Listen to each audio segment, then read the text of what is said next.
All right. I kind of want to talk to Phil. Yes, let's talk with Phil. Phil in North Carolina. You're live with Eric and V. What would you like to talk about? Hey, Eric and V. I enjoy the show. Thank you guys for taking the call. Yay. Thanks for calling in.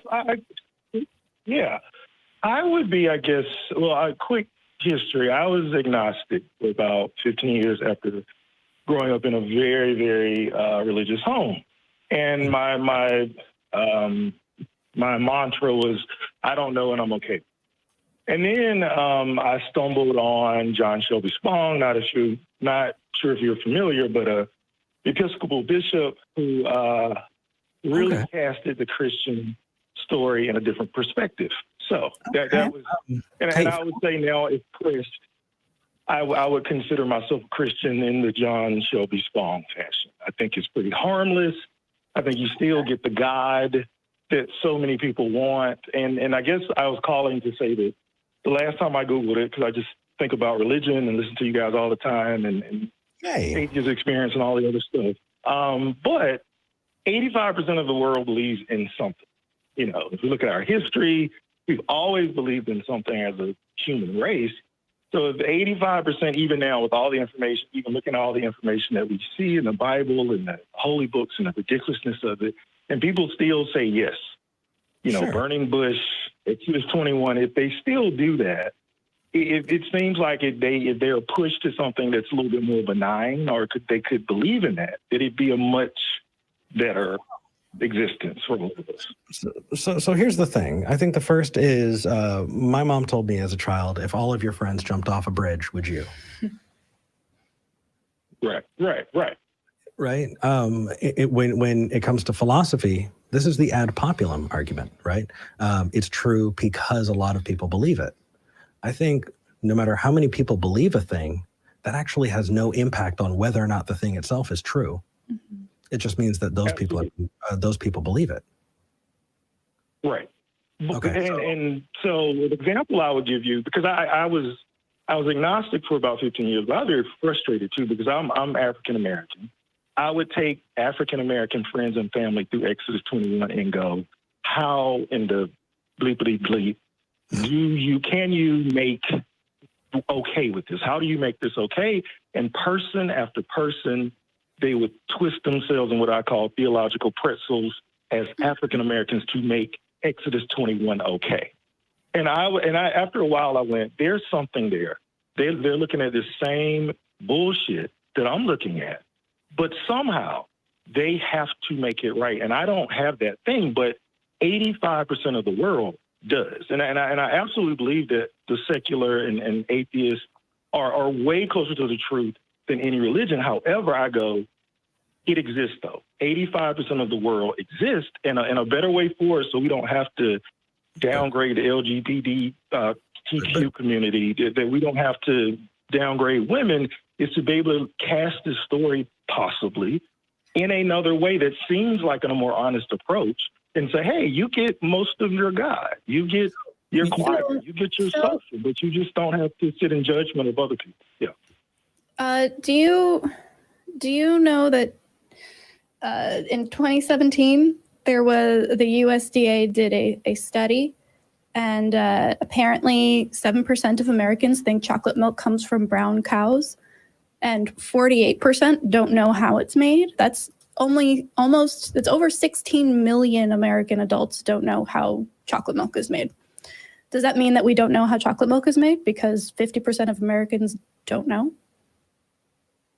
Good analogy, but for well-being, if that's where we're all headed for, chocolate milk is that's, I absolutely believe that. But when it comes to, religion informs the way that who we marry. So we're going around the whole Kant route of the moral argument, which is not, we're making the argument that you should believe in God because he exists, but rather we're making the argument you should believe in a God because I see that as the best course for society from a moral standpoint. Is that where we're going with this? Partially, and then, I guess because on Atheist Experience, I forget the guy's name, but the thinking atheist guy, who I like, and I was introduced on that show, he started talking about him thinking about the utility of religion. And I think of it in much the same terms. And again, I take the Bible seriously, but not literally at all. And I mean, seriously, that, you know, a lot of people believe in it and then kind of, you know, there are things in there that are great and there's also nonsense. Just trying to look at it honestly. And my thing is, again, I get that the closer thing that we know how we engage the world is we probably be atheists or agnostic. However, for whatever reason, what is, just like those people I talked to in that anecdote, my friends and family, for whatever reason, we are so susceptible to believing in a God. So it's like, okay, if that's true, how do we push forward? Because I'd love for everybody to be thinking, but I just think it gives this construct where people they accept whatever personal thing and social thing, and then they add in all this BS too. And that just seems to be the way that it is. Well, Mike, I guess I see where you're coming from. I do. Thank you for clarifying, because I get where you're coming from with that. If 85%, if a large portion of the world finds value in this and is going to do it anyway, how do we mitigate it in a way that, you know, maybe allows them their God while also getting rid of all the bullshit? The problem there is that by saying, okay, you can have some unfounded beliefs that you don't need to back up with evidence, that opens up the gate to any belief that they want that they can then hold without evidence. And a lot of that is going to be harmful to people, right? I can believe that vaccines don't work or are harmful, and I don't need evidence because I've been told by Phil that I can believe in a God without evidence. Therefore, I should be able to believe in this lesser important thing without evidence as well. But then that directly harms me and my kids and the kids that go to the school with mine. And yeah, that's exactly why there's a problem with viewing truth through a pragmatic lens. Right, exactly. Not everybody has your values, and because of that, the way that they are going to approach things is going to be different, which means that we're never actually going to be able to agree on what is true about the world. And so I don't think that, you know, pragmatism is a good approach here. And you're moving from is to ought a lot. And those are kind of two different conversations. So first off, people are wondering exactly about this call. Phil, in the description, it says wants to defend cafeteria Christians. Yeah. Well, I love that term. It definitely takes me back. For people who have not been religious, Phil, do you want to describe what a cafeteria Christian is? Well, I only got introduced to it from you guys, and really, we're perpetuating. Yeah, it was like you, and then Matt, crap. Yeah. So, and I because I'd heard, you know, even from the apologists like podcast that I could suffer my way through, they would mention it a couple times, but I really heard it from you guys. And then also I called and I say in defense, because I always, and Eric, I love your personality, but it was also kind of like a scoffing cafeteria Christian. Because it was actually a pejorative in my church. Right. My thing is, first of all, we're all, because to me, cafeteria Christians means picking and choosing. And just like those other Christians that chose to ignore Exodus 21, just like, you know, they embrace the homophobic parts, but ignore the linen and the fabric parts. We all pick and choose. That's why you have so many denominations. So my thing is, can we decide on a basis of picking and choosing that is better? Oh, geez. Okay. So I'm sorry. We've got to clear through a little faster. I didn't realize what time it was.